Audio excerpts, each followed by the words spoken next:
So, ito yung code, sir. Tapos, run.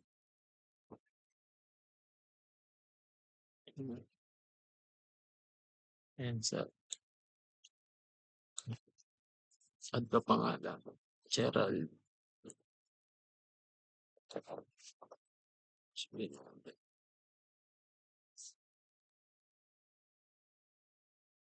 One love.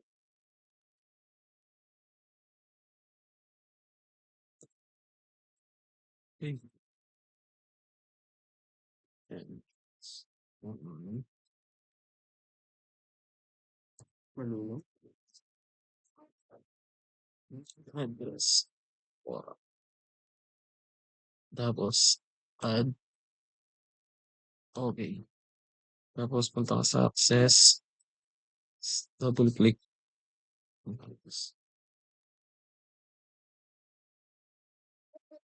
So, double click lang. So, yun, nandito na yung ano. Tapos, add tayo ng ano. Add type.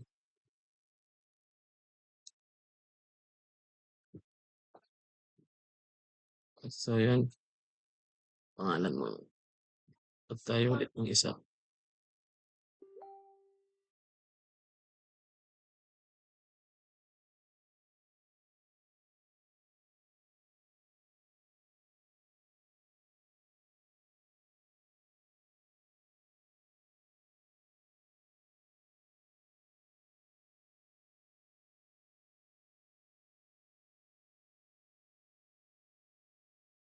So, address. Porak lang ulit.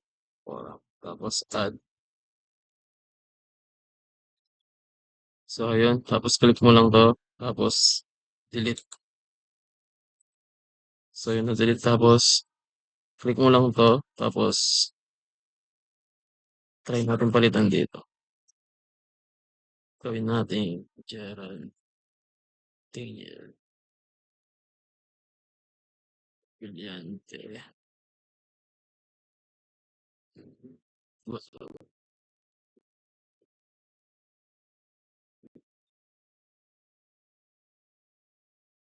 Calling number.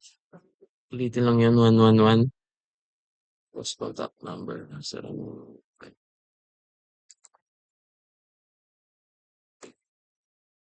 for address, for tapos update. So, yun. Tapos, pagkatapos nating update, punta tayo dito sa access. Tapos, file. Tapos, click mo lang to. Tapos, double click dito sa students. So, yun. Napalitan na yung data set.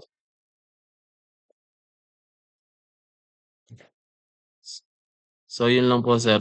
Thank you po.